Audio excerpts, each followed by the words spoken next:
Olá pessoal que acompanha o comércio do Jaú nas bancas e nas redes sociais. Damos sequência à série de entrevistas com os candidatos a prefeito de Jaú. Nosso convidado de hoje é o prefeito Rafael Agostini, jornalista, 36 anos, candidato pela coligação Jaú Melhor, formada pelos partidos PSB, PRB, DEM, PR, PDT, PTB, PSD, PSC, PP, PMDB, Solidariedade, PPS e PROS. Lembrando que a ordem das entrevistas foi sorteada na presença dos coordenadores de campanha. Inicialmente, Rafael, obrigado pelo convite, ter aceito estar aqui conosco hoje. Gostaria de começar, prefeito, falando sobre a sua intenção de continuar na prefeitura nos próximos 4 anos. Você já foi vereador, foi candidato a prefeito por 2 vezes, e a pergunta que fica ao término do seu primeiro mandato é se você construiu o mandato para esse momento. Você construiu o seu primeiro mandato para concorrer à reeleição? Não construí um mandato para concorrer à reeleição, porque eu pensei mais no legado que a nossa administração ia deixar do que na questão política em si. E isso não significa que a gente não queira continuar e não queira ser reeleito. Obviamente que a gente quer muito, por isso que eu sou candidato. Mas eu pensei mais no que a cidade precisava, no momento histórico dentro do qual a minha administração aconteceu, fazendo aquilo que tinha que fazer, e não necessariamente aquilo que a gente gostaria ou aquilo que a gente imaginava que talvez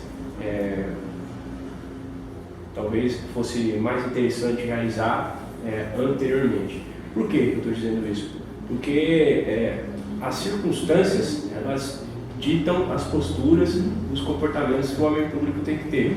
Obviamente que num momento em que nós enfrentamos esse cenário econômico totalmente desfavorável, uma crise econômica, talvez a maior crise econômica da história do Brasil, e recebendo a prefeitura na situação financeira e administrativa que nós recebemos, obviamente que nós tivemos que ter a hombridade de tomar determinadas decisões para colocar a cidade nos trilhos e para fazer investimentos de base em infraestrutura que há muito tempo não eram realizados, que eram um dever que estava acima da nossa vontade ou até mesmo da nossa intenção política. Então nós fizemos um governo de correção, de organização financeira, de organização administrativa e buscamos fazer por necessidade aquilo que era mais prioritário. O que era mais prioritário?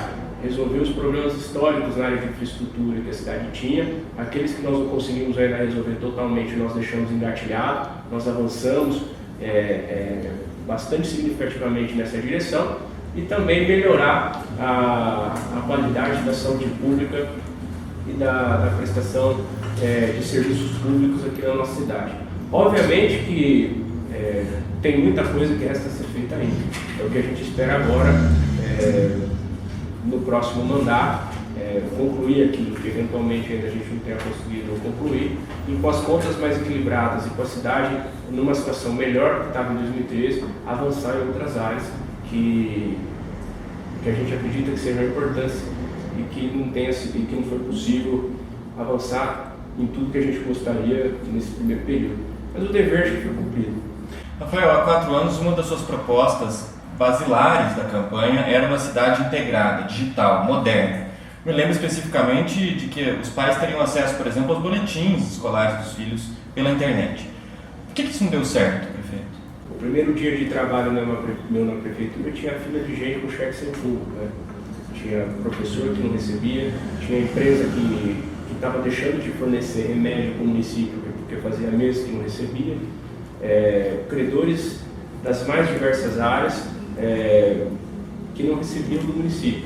Tinha 2 milhões na conta, um rombo de aproximadamente 30 milhões de reais a pagar e uma folha de pagamento de aproximadamente 6 milhões para 4 mil funcionários dali a poucos dias, no 5º dia útil.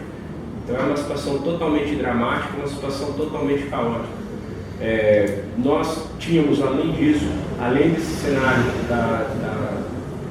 do caos financeiro, nós tínhamos obras públicas paradas, algumas delas há quase uma década, construtoras que não concluíam as obras porque não recebiam da prefeitura, a prefeitura devia contrapartida em conjuntos habitacionais, a prefeitura devia contrapartida em convênios com obras que estavam paradas.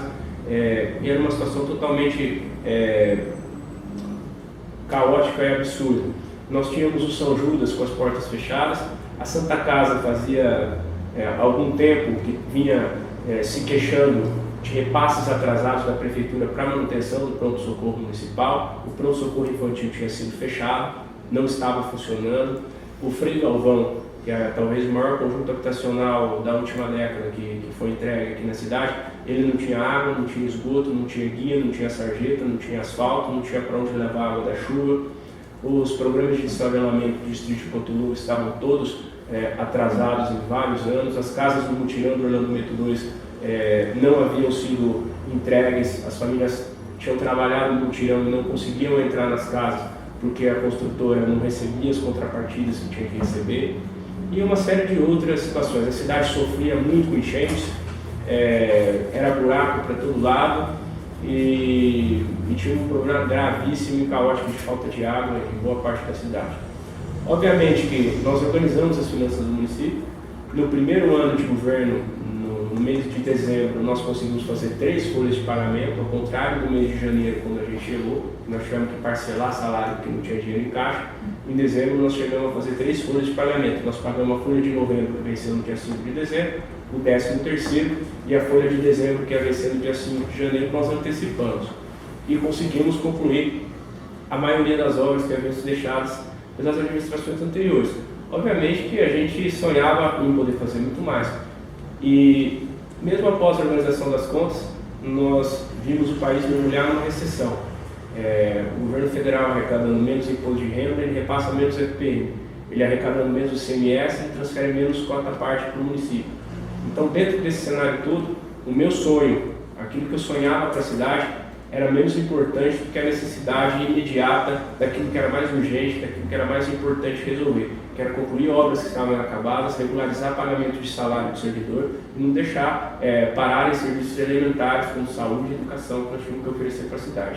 Pois é, mas tirando a recessão econômica e acho que a situação dos cofres públicos, que talvez vocês não imaginassem, muitas dessas questões já eram conhecidas durante a campanha de 2012. As obras inacabadas, por exemplo, coisas que vocês precisariam dar sequência.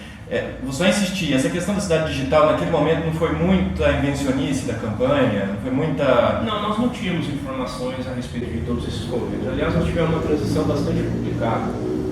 Nós não tivemos acesso às informações, nós não sabíamos da realidade dos contratos, nós não tínhamos todo esse conjunto de informações. E sabíamos menos ainda da situação dramática do caixa da prefeitura.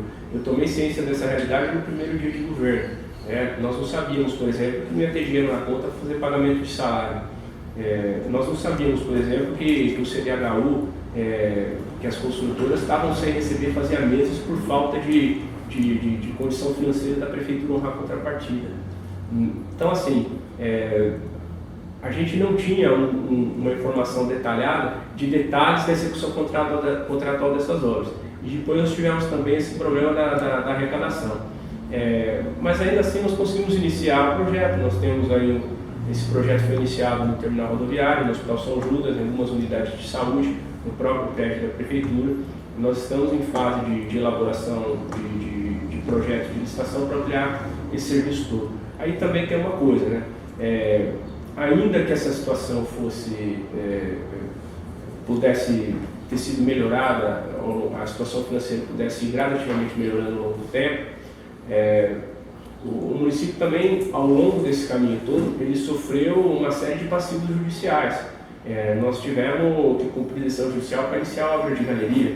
Nós tínhamos passivo judicial para cumprir com relação à questão de cemitério, e a prefeitura não tinha terreno, teve que desapropriar, ainda que a gente tinha as contas em dia para conseguir pagar pela desapropriação. Então, são decisões que nós tínhamos que tomar e tinha coisa mais urgente para resolver, tendo em vista isso tudo. E a situação econômica também acabou não ajudando muito. Né? Mas eu acredito que, no fim das contas, nós conseguimos fechar o mandato e deixar a cidade numa situação melhor do que a situação que a cidade estava em 2013. Né? É mais ou menos que nem na casa da gente, eu sempre costumo dizer. Né? Se o filho da gente quer ganhar um celular de presente no Natal, e de repente, ou o pai ou a mãe, né? O pai e a mãe estão trabalhando, o filho pede o celular de presente no Natal porque ele acabou de passar na faculdade, né? Aí o pai ou a mãe fica desempregado e a renda da família cai. Em vez de dar o celular, a gente compra o livro da faculdade, né? O que é emergencial, o que é mais urgente, o que é mais estratégico primeiro, aquilo que é ideal, aquilo que a gente sonha, aquilo que a gente gostaria depois. Você falou do cemitério, já vamos aproveitar para falar disso, Rafael. Em 2014 a prefeitura adquiriu uma área, salvo engano, por 8.400.000 em 3 parcelas. Portanto, estamos entrando, talvez, no terceiro ano que essa área já é do município. Por que o cemitério ainda não efetivamente saiu do papel?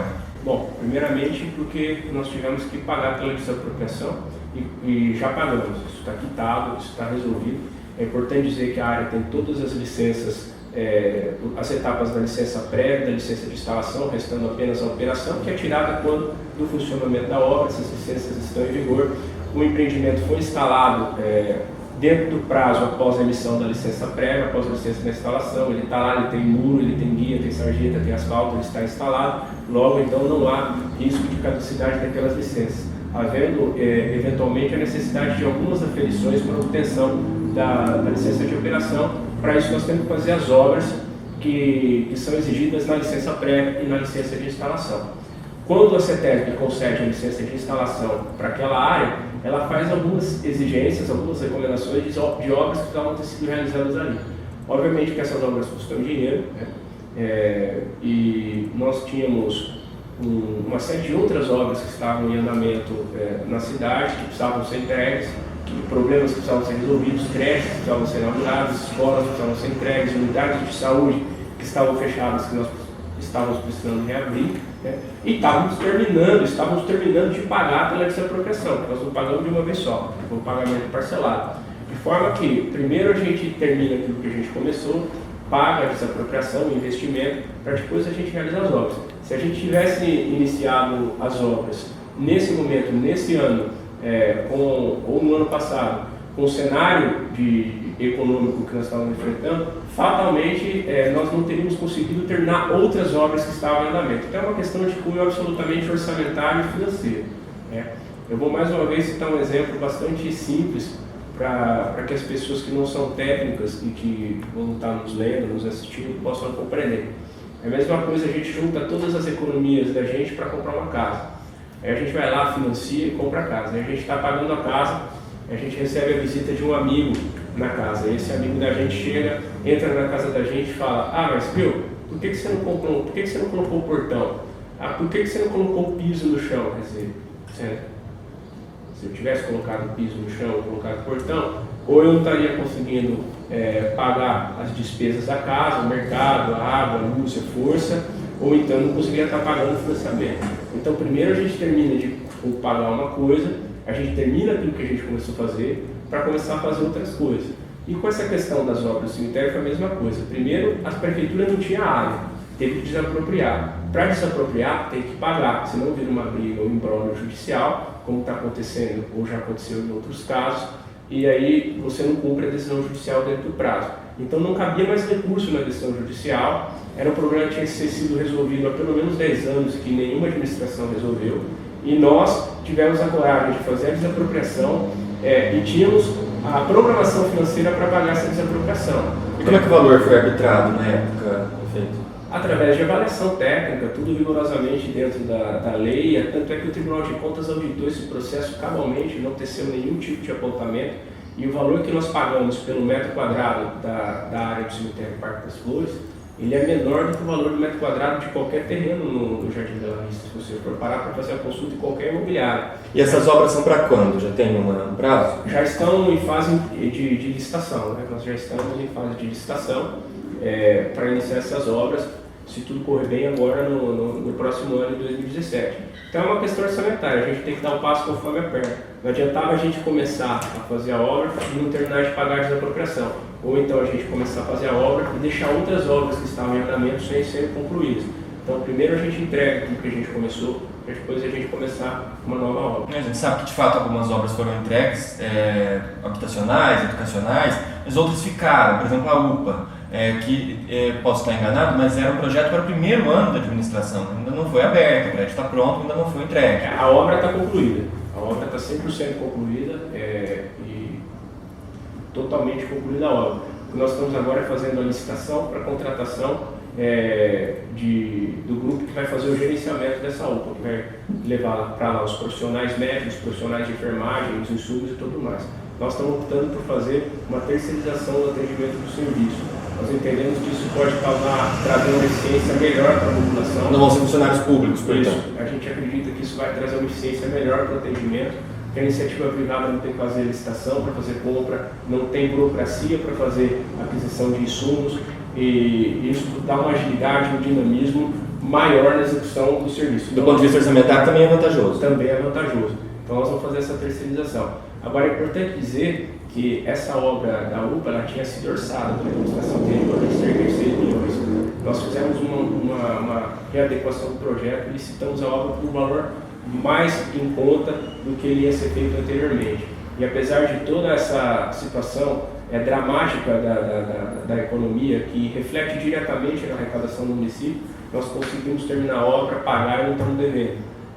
Isso é o mais importante. Agora é óbvio que num cenário que você tem retração, queda na arrecadação e tudo isso mais, você acaba não conseguindo fazer um custeio sem um planejamento adequado a respeito disso tudo.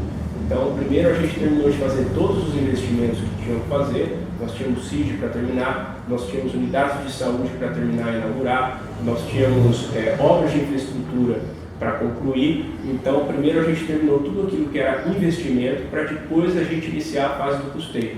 Porque o custeio ele tem uma dinâmica diferente do investimento. O custeio ele é uma despesa fixa de caráter contínuo. Então você só pode subir uma despesa fixa de caráter contínuo quando você já tem uma quantidade bastante amortizada de investimento em capitalização imobiliária, construção de ativos e tudo mais para você realizar. Então, antes da gente terminar a obra, não é adequado que a gente aumente o custeio, porque o custeio é uma torneira que você não consegue mais fechar. O investimento não, ele tem um tempo e um prazo para acontecer. Então, nós optamos primeiro por concluir os investimentos, investir em patrimônio do município, concluir obra, fazer estudo. Essa capitalização que a gente fala do empreendimento, do dinheiro público em despesas de capital, para depois a gente aumentar o fluxo das despesas correntes. Uma questão de cunho administrativo, bastante técnica. A gente até compreende, muitas vezes as pessoas gostariam que tudo acontecesse concomitantemente, mas se a gente às vezes aumentar o custeio antes de terminar a despesa de capital, a despesa corrente ela não vai parar e você não consegue terminar a despesa de capital antes. Então primeiro a gente investe, depois a gente custeia. É basicamente por isso. Qual é a sua opinião sobre as terceirizações, aproveitando que a UPA vai ser uma gestão terceirizada, prefeito? Vários serviços estão terceirizados hoje na mão de empresa, eu sei que a prefeitura fiscaliza, mas estão delegados a empresas. Qual é a sua opinião sobre a terceirização dos serviços públicos? Eu acho que é uma tendência na administração pública hoje em dia. Eu acho, inclusive, eu acredito que o Congresso Nacional deveria regulamentar isso de uma forma mais objetiva e expandir essa possibilidade.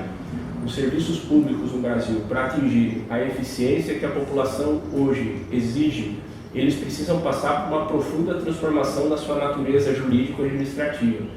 O direito público no Brasil hoje, os princípios do direito público no Brasil e a organização jurídico-administrativa do Estado brasileiro não possibilitam que muitos desses serviços sejam oferecidos na rapidez e na velocidade que a população quer, por conta da tramitação, da burocracia e de tudo mais. Enquanto isso não for revisto, governantes vão ser trocados e a situação dificilmente vai se alterar, porque nós temos um problema muito sério que é o funcionamento do Estado. Isso vale para a União, isso vale para o governo do Estado, isso vale para os municípios. E o governante que não tiver o conhecimento disso, a compreensão a respeito disso, ou o político, o candidato, que não tiver a compreensão de como a máquina funciona, vai ter dificuldade e vai se frustrar, porque ela não anda na mesma velocidade que andam as empresas privadas. Por isso que eu entendo que a terceirização de serviços, a concessão de serviço público, ela seja um atalho para que os governos consigam atender à eficiência e à agilidade que a população espera no serviço. Rafael, no primeiro ano de mandato, a Prefeitura revisou a planta genérica em 40% e concedeu o SAENGE, para conceder o serviço de água e esgoto. Aprovou a concessão, perdão. Até hoje, esses dois assuntos são lembrados. Você se arrepende dessas medidas administrativas, prefeito? Não, eu fiz o que tinha que fazer. Faltava água na cidade toda em 2013. O SAENGE já tinha caminhão-pipa enferrujado, o mangueiro estourado, a retroescavadeira que fazia conserto de vazamento, ela ficava 3 dias quebrada e um dia ela trabalhava, não tinha nem peça mais para trocar, tinha uma frota da década de 70, tinha veículo no SAENGE que era da época do seu Jarbas, para vocês terem uma ideia da situação que estava, e às vezes não tinha retroescavadeira para consertar vazamento, o pessoal ia na picareta mesmo. E aí não conseguia tapar o buraco, chegava a demorar 30 dias para tapar um buraco, ficava a cidade, eu não sei se vocês se lembram, você andava pela cidade de Jaú, tinha buraco de SAENGE para a cidade inteira, na terra, porque eles não tinham equipamento, não tinha maquinário suficiente em quantidade necessária para fazer a reparação dessas aberturas. E não era só isso. O problema constante da falta d'água era decorrente da falta de investimento. O SAENGE tem um déficit bastante alto, um déficit operacional, um déficit de maquinário, um déficit de frota, um déficit de eficiência muito grande. De forma que a única maneira que nós tínhamos, inclusive por força de decisões judiciais, para cumprir decisão judicial, para universalizar abastecimento, para avançar nos investimentos em saneamento, era buscar concessão, né? E concessão, ao contrário do que muita gente imagina, ela não é venda nem privatização. Ela é uma concessão. Você delega a prestação do serviço durante um tempo determinado para um particular. Em contraprestação disso, esse particular ele tem que fazer um investimento dentro desse prazo. É um investimento de mais de 160 milhões de reais que estão no plano de trabalho da concessionária. 11 milhões de reais já foram investidos no primeiro ano da concessão. Foram investimentos em diversos serviços importantes na área de saneamento e que também através de outra concessão nós fizemos a perfuração de 2 novos poços com capacidade para produção de 500 mil litros de água cada um deles. 2 reservatórios foram construídos, um na Fernando de Lúcio e o outro no R16, que armazenam 1 milhão de litros de água cada um, além, é claro, do reservatório do Maria Luísa 4, que é um reservatório específico com capacidade de armazenamento de 200 mil litros de água. E o que é interessante, além desses investimentos que foram feitos através de concessão, a nova concessionária, dentro desses 11 milhões que foram investidos, porque esses 11 milhões que eu estou falando são além desses reservatórios. Esses reservatórios que eu relatei para vocês, do R16 e do R2 com os poços, esses investimentos foram na cerca de 8 milhões, foram de cerca de 8 milhões. Fora isso, teve mais 11 milhões de investimento da concessionária em eficientização da rede. Aí você teve, por exemplo, a interligação desses reservatórios através de adutores, né? Hoje, por exemplo, se tiver algum tipo de problema no reservatório do Maria Luísa 4, nós temos condição nós temos condição de mandar a água da Avenida Fernando de Lúcio para lá, através de adutora que foi instalada, inclusive, na Avenida Henrique Gross. Então, nós resolvemos problemas históricos de falta de água em vários bairros da cidade que sofreram com isso, principalmente no Maria Luísa 4 e na Avenida Industrial, que era muito caótica essa situação.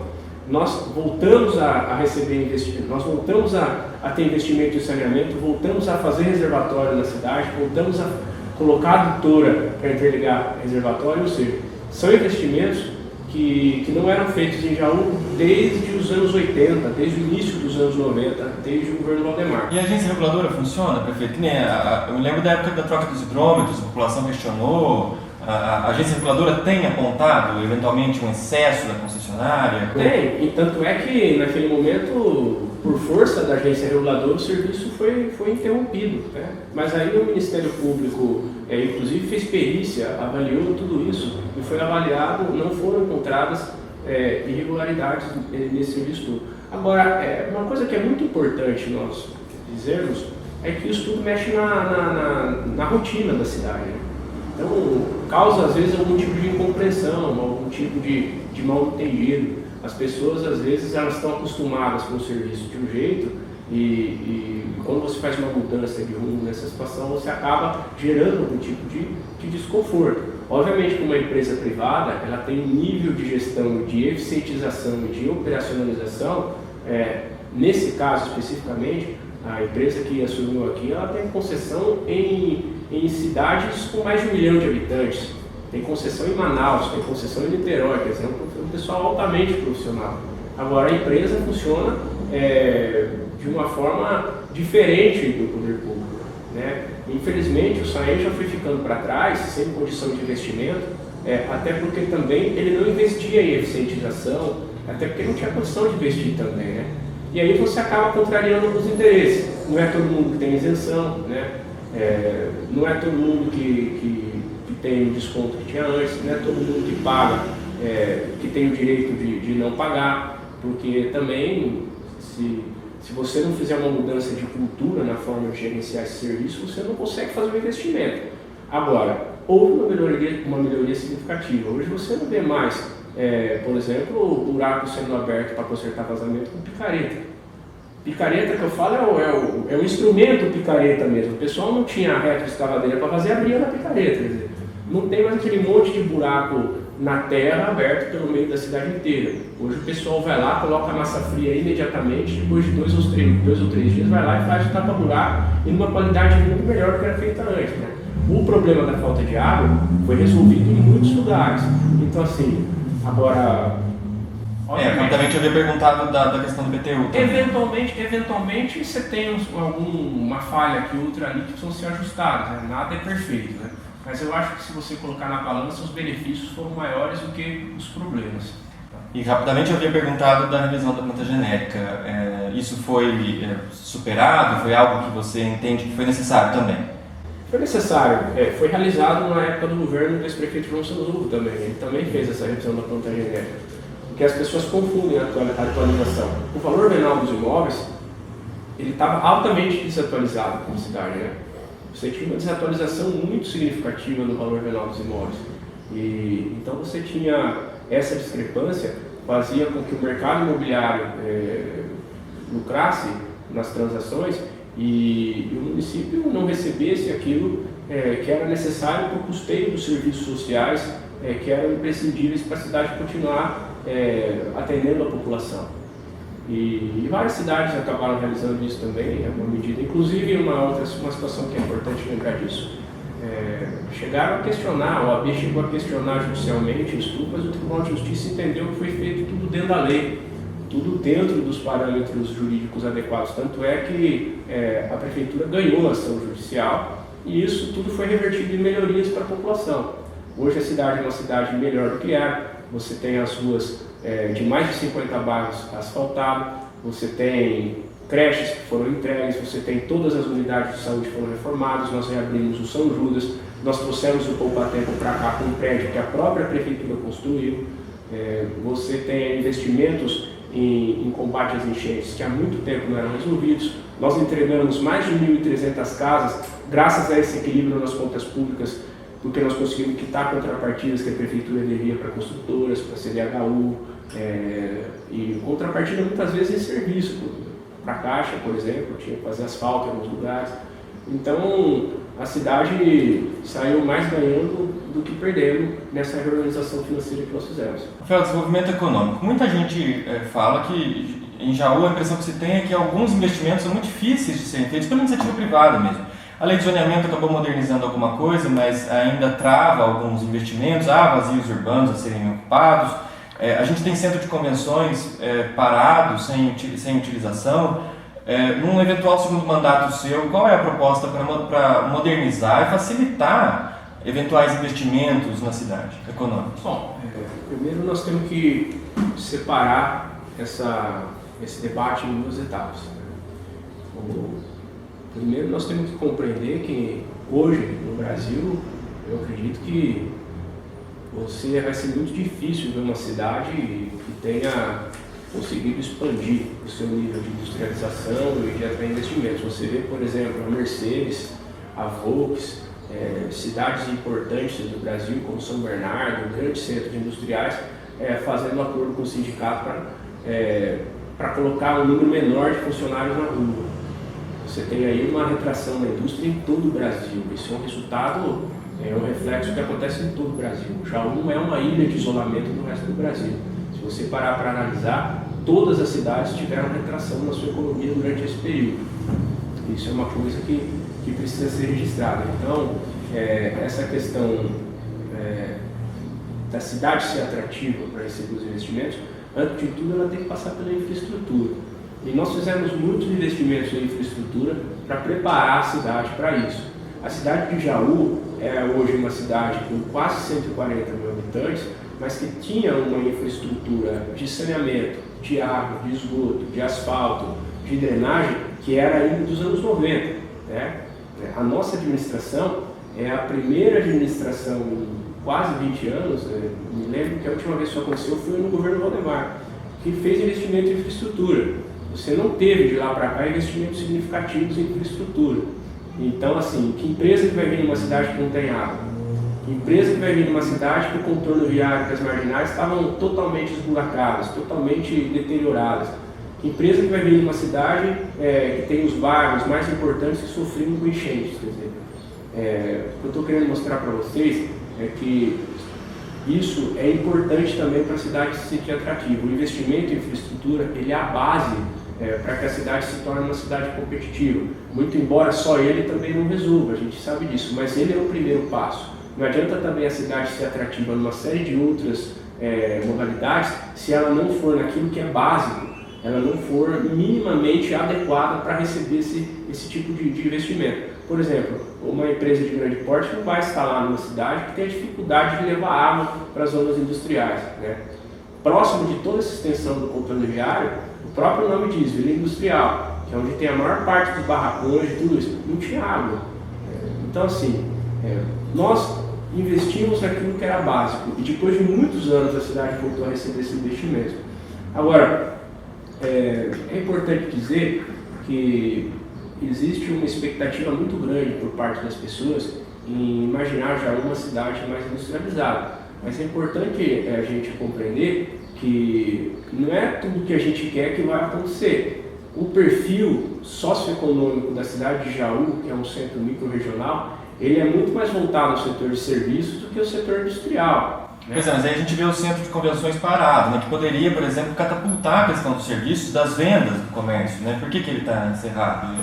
Qual é o entrave ali no centro de convenções? Nós chegamos a realizar alguns eventos ali, durante 2 ou 3 anos nós chegamos a realizar eventos importantes ali.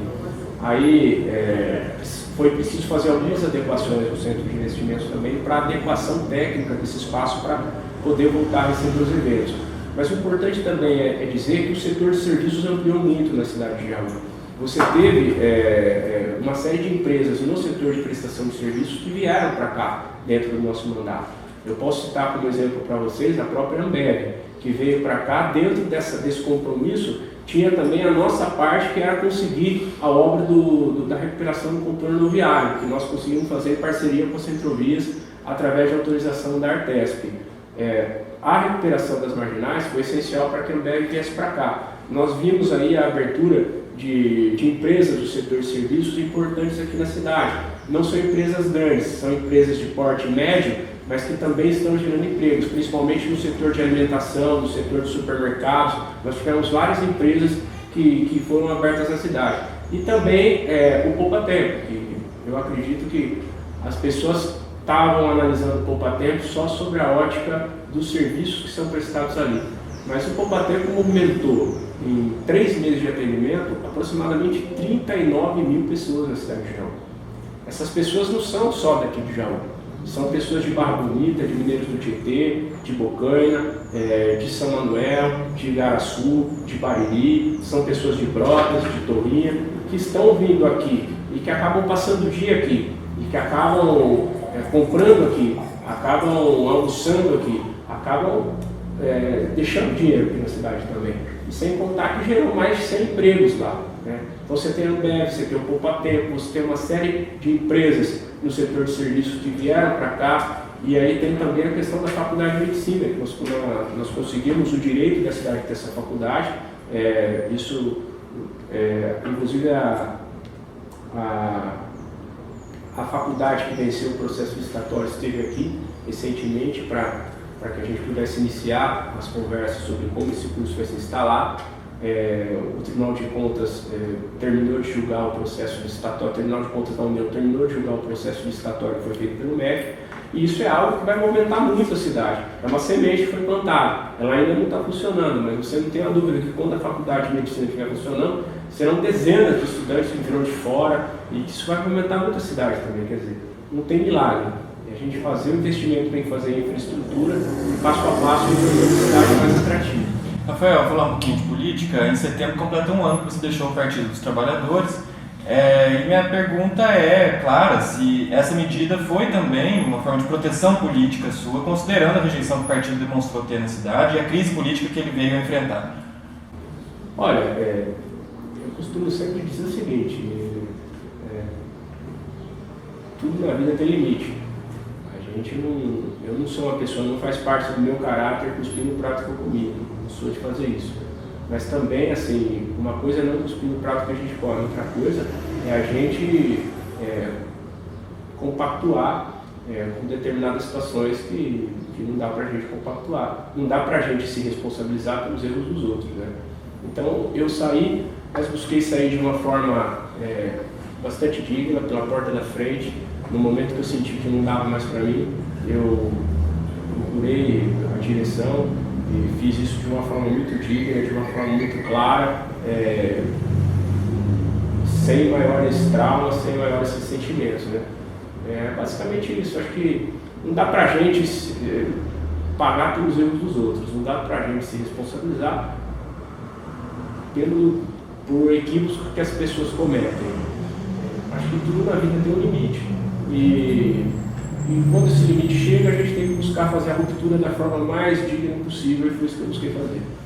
Prefeito, com relação à transição, você mencionou que não houve transição e que as informações sempre eram desencontradas. Na verdade, você mencionou que não tinha informações. Você faria diferente, eventualmente, com um sucessor nos próximos meses? Olha, eu pretendo que o meu sucessor seja eu mesmo, né?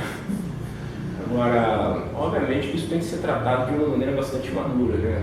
Pode ser feito da maneira como foi feito. A gente acabou tendo bastante dificuldade nesse processo. E muitas das informações que nós recebemos no primeiro dia de trabalho. Foi como se diz, a gente teve que trocar a turbina do avião com o avião voando. Foi mais ou menos isso. Meu avião estava voando e a gente teve que trocar a turbina. Quer dizer, então não foi um processo fácil, foi um processo bastante traumático e exigiu que nós tomássemos medidas com a razão e não com a emoção para conseguir consertar a situação.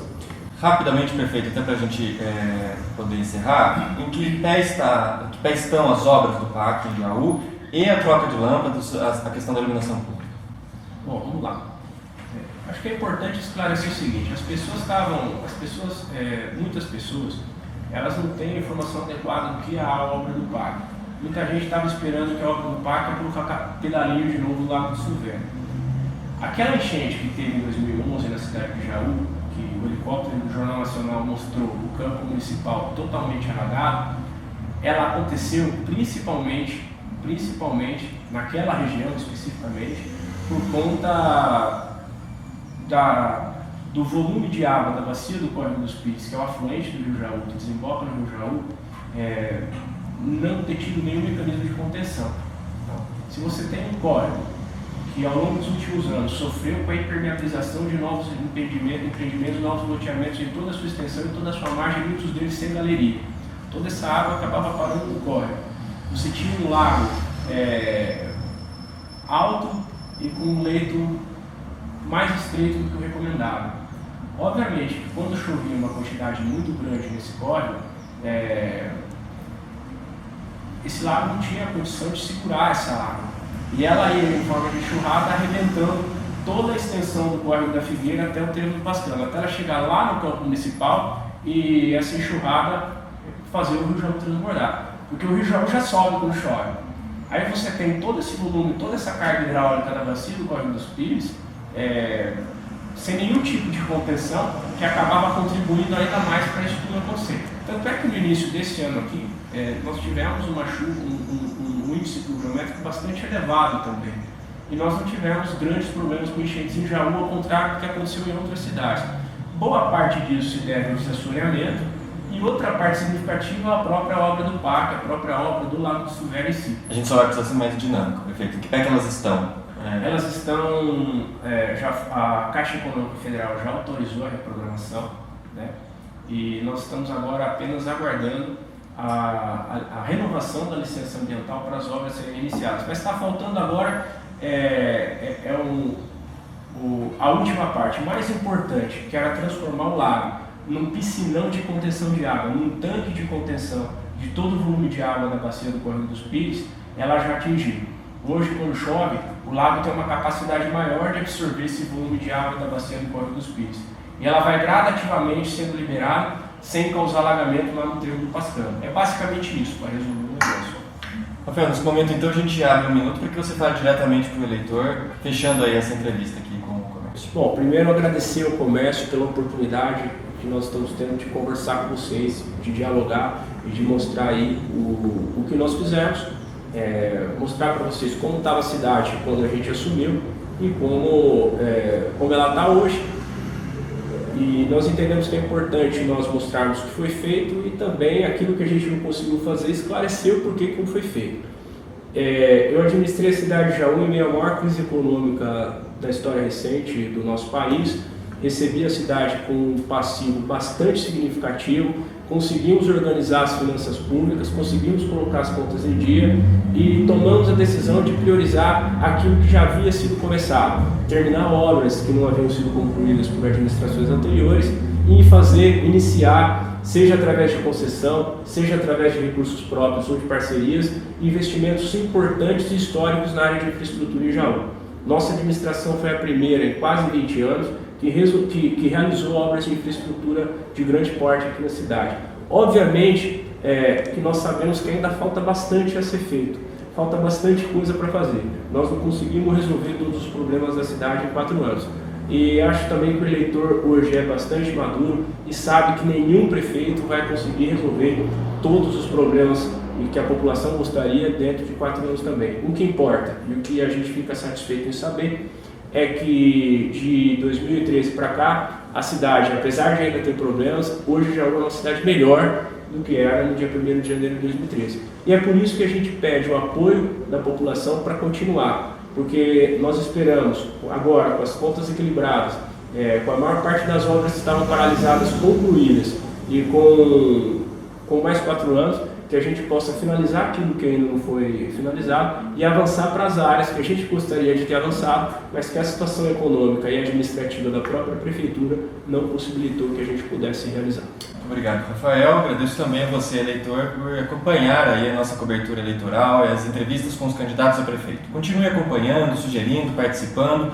Participe pelo nosso WhatsApp, no 99805-1640, sugira também por e-mail. Continue, portanto, conosco. Muito obrigado pela companhia e até a próxima.